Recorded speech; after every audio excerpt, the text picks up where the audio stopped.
Julien, on a connu des conférences de presse ici il y a quelques années, à l'époque de Tom Bonnen, avant le Tour des Flandres, où c'était la folie furieuse. C'est un petit peu plus calme voilà, et on a l'impression que c'est un peu lié. Il y a un peu de monde, mais un peu moins que d'habitude.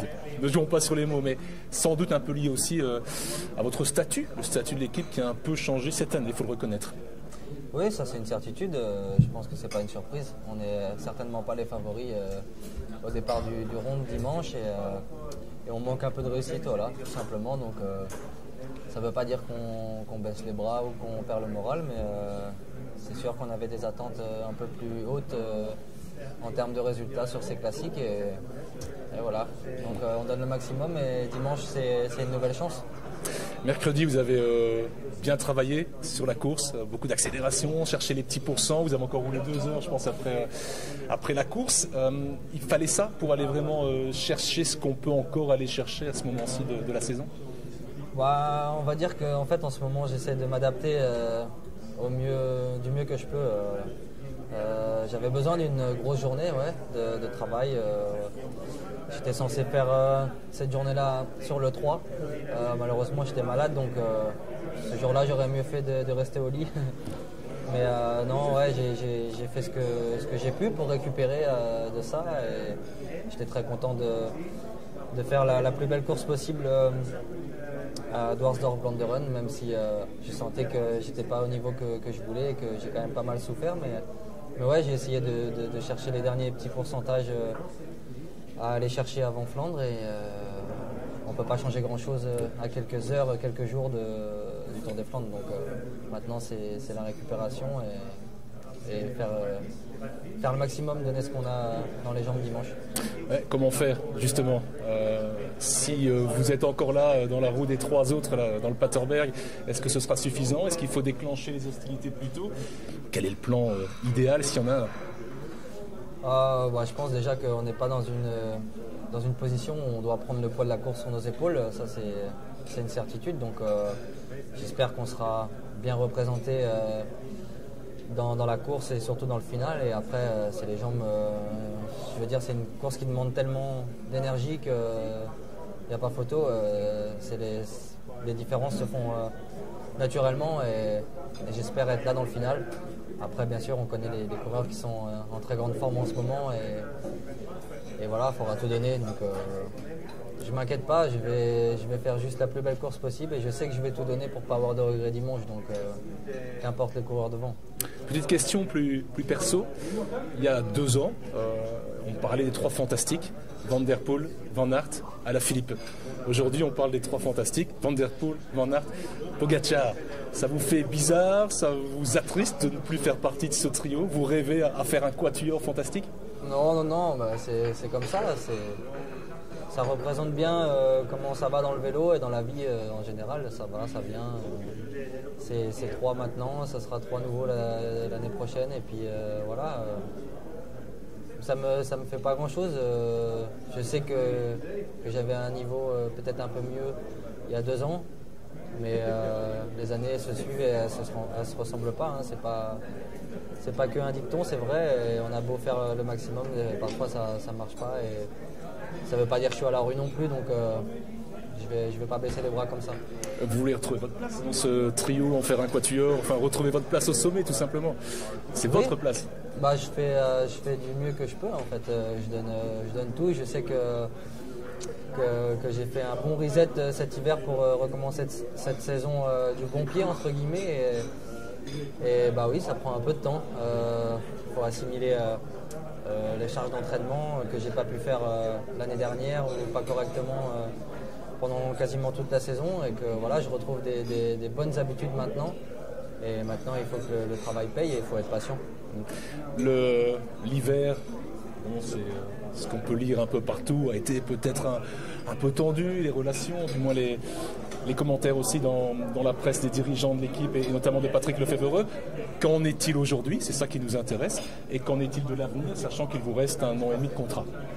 Ça n'a jamais été si tendu que ça en fait. Je pense que il y a eu un peu l'effet boule de neige dans les médias parce que je pense que c'était un peu l'attraction du moment parce que j'avais pas forcément de résultats et qu'il n'y avait peut-être pas grand-chose à dire dans l'actualité du vélo à ce moment-là, mais les relations ont toujours été très bonnes et je pense qu'elles sont encore peut-être même mieux maintenant. Patrick, il a toujours été là, moi j'ai toujours fait mon boulot, l'équipe donne le maximum et voilà, la question ne se pose pas à l'heure actuelle pour le futur parce que j'ai encore toute la saison à faire avec plein de belles choses à faire j'espère et encore l'année prochaine. Donc j'espère bien en profiter et montrer que je suis là. Votre regard sur la domination des Jumbo-Visma, une sorte de lassitude, d'admiration, vous êtes entre les deux? Bon, l'admiration non, parce que je ne vais pas admirer les concurrents, mais en fait leur position actuelle, c'est un peu la position qu'on a eue certaines années sur les classiques, avec beaucoup de victoires, beaucoup de coureurs à l'avant tout le temps sur chaque classique. Et c'est vrai qu'il faut accepter qu'on soit un cran en dessous. Et c'est comme ça, chapeau à eux, le travail paye. Et même, j'ai pas forcément d'admiration, mais je suis très content par exemple pour un coureur comme Christophe, avec qui je m'entends très bien. Et je sais qu'il a fait beaucoup de sacrifices. Et quand je le vois gagner et à ce niveau-là, forcément je suis content pour lui, même si je préférerais que ce soit moi ou l'équipe. Il n'y a pas du tout de jalousie ou de déception. Forcément on donne le maximum pour gagner et quand ça ne marche pas, il ne faut pas s'apitoyer sur son sort. On continue de donner le maximum et j'espère qu'on retrouvera notre place de leader sur les classiques. Vous connaissez le vélo comme moi. Hélas, la réputation que le vélo traîne aussi depuis quelques années. Et là, ce qu'on lit évidemment depuis quelques jours, c'est notamment par rapport à Jumbo, déjà des allusions. On nous parle du bicarbonate de soude que plein de sportifs utilisent. Ça vous fait sourire, ça vous fait râler, encore une fois? Non, je m'en occupe même pas en fait, parce que c'est comme ça. Il y a toujours, quand on gagne, c'est bizarre. Et j'en ai fait l'expérience, quand on gagne pas, on se fait défoncer. Donc je suis plus bon à rien, je devrais changer d'équipe, ça y est, ma carrière est finie. Enfin voilà, alors que quand j'étais champion du monde, c'était pas le même discours et c'était plutôt des critiques aussi sur. En fait, il y a toujours quelque chose, quoi que tu fasses. Donc c'est vraiment le genre de choses dont je m'occupe pas. Et je fais mon boulot et j'essaie de le faire du mieux que je peux et je le fais pour moi en fait, je le fais pas pour ceux qui donnent leur avis ou qui critiquent. Florian Sénéchal nous disait, moi le bicarbonate de soude je supporte pas. Vous avez déjà essayé, vous supportez vous? Oui, du bicarbonate de soude c'est connu depuis longtemps. Ça se prend surtout avant les chronos pour un peu un effet tampon d'acide lactique. Il n'y a rien de plus banal en fait. Je ne suis pas un adepte de ça, mais ça ne m'a pas choqué quand j'ai entendu ce nom-là, parce que je connais ce que c'est et il n'y a rien de plus naturel, quoi. Et je clôture, parce que j'ai pas envie de clôturer là-dessus, sur le vélo, sur le cyclisme, sur le vrai, sur la course de dimanche. Ce Tour des Flandres vous laisse sans doute un souvenir un peu mitigé de la première expérience, la chute en 2020, le retour en 2021, pas de participation l'an dernier. Est-ce que vous la connaissez bien finalement cette course? Est-ce que vous la sentez bien, vous qui êtes français? Les Flamands sont les Flamands, les Français sont les Français. Comment vous la sentez? C'est une course vraiment qui m'a toujours fait rêver. Déjà avant d'y participer, quand je regardais ça à la télé, c'est vrai que ça fout le frisson et j'étais très content de la découvrir, même si ça s'est mal fini pour moi.